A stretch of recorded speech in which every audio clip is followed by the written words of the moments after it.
sien, waar het vir my inkom is dat wanneer ek na enigiets kyk wat ek al gedoen het, soos enige fisiese aksie wat ek geneem het teenoor 'n spesifieke onderwerp, voorwerp of 'n interaksie wat ek gehad het met 'n persoon of 'n mens en hoe dit my laat voel het, hoe ek hulle maak voel het, het ek enigiets geleer van hierdie situasie, baat dit my, gaan ek hierdie konflik vir 'n geruime tyd saam met my net dra en is dit iets wat ek van kan laat gaan en net verder aanbeweeg met my dag, maar jy weet, soms is sulke goed nie net sommer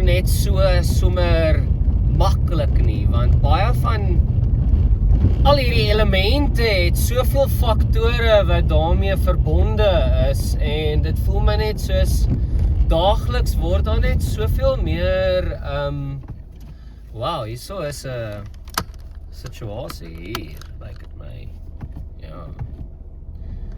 Ja, daagliks word daar net soveel meer dinge aan mekaar in myself en alles blootgestel en ek weet nie, dit pla my. Jy weet, dit pla my dat ek net deel is van al hierdie dinge wat ek doen. Ek doen net te veel dinge. Jy weet, daar's soveel tye, plekke waar ek al was in my lewe en mense met wie ek al interaksies gehad het. En die ding is van al daai interaksies, tye, plekke, mense in die lewe is wat kies 'n mens?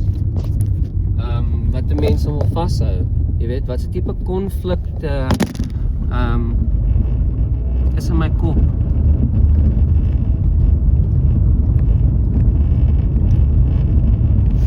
Want die rede hoekom mense huil is, dit is 'n oorweldigende gevoel, want dit is al jou emosies, al daai faktore, konflikte, dinge, waaraan jy dink, waaraan die ander persoon dink, die ander persoon se tydlyn, lewe, waaraan die ander persoon blootgestel was.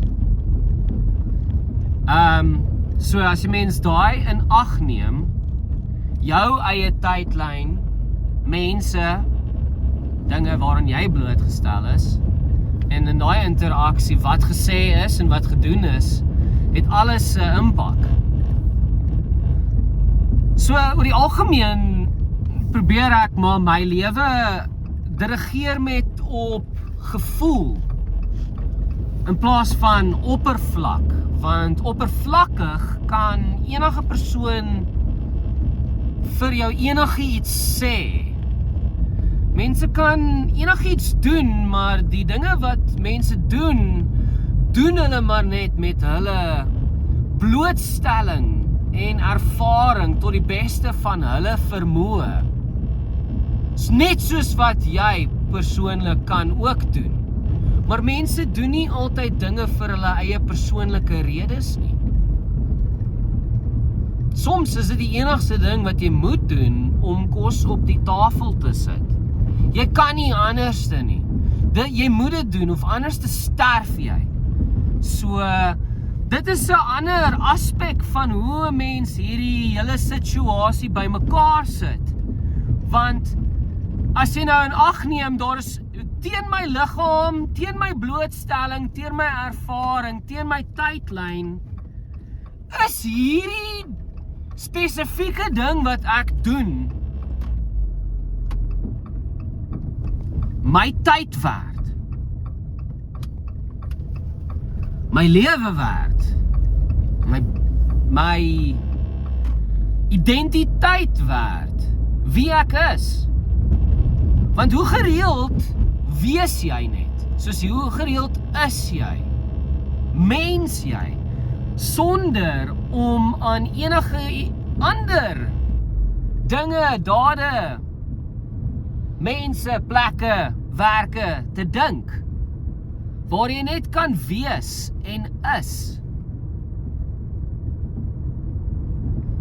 Ek weet nie hoe om dit te sê nie, maar soos as iets nie vir my 'n goeie energie is nie, wil ek niks met dit te doen hê nie.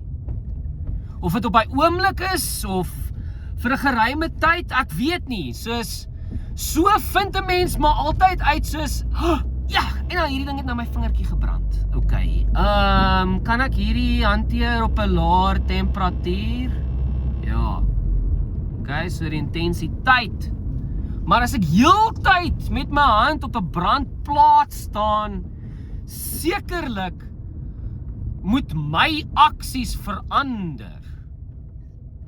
Sekerlik moet ek iets anders doen vir my hand om nie meer te brand nie. Want dis is net iets wat ek persoonlik kan doen, want ek is die een wat die persoonlike blootstelling, ervaring en ek is die enigste persoon wat al was op my tydlyn. Ek is die enigste persoon wat al was op my tydlyn. So net ek weet wat ek fucking nodig het om aan te hou lewe. Want ander mense se fucking opinies, tydlyne, ervarings en blootstelling het nie 'n fuck te doen met wie die poes Kyle Ludwig is nie. Ek is iemand wie lief is vir myself en my medemens.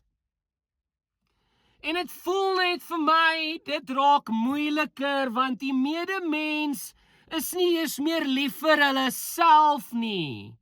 Ek weet hoe dit voel, want ek haat myself.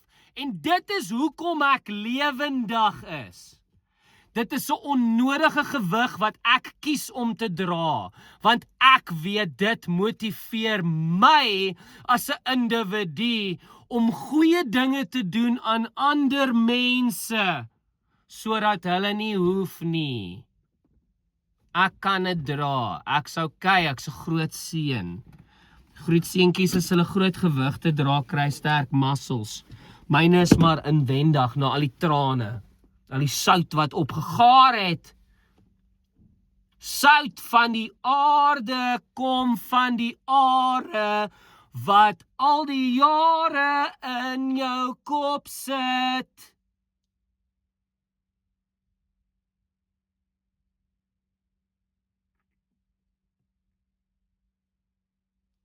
Jy woon in jou eie kop. Jy is jou realiteit.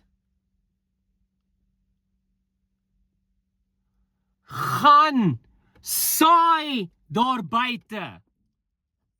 Want soos wat daar gesaai word, sal daar gemaai word.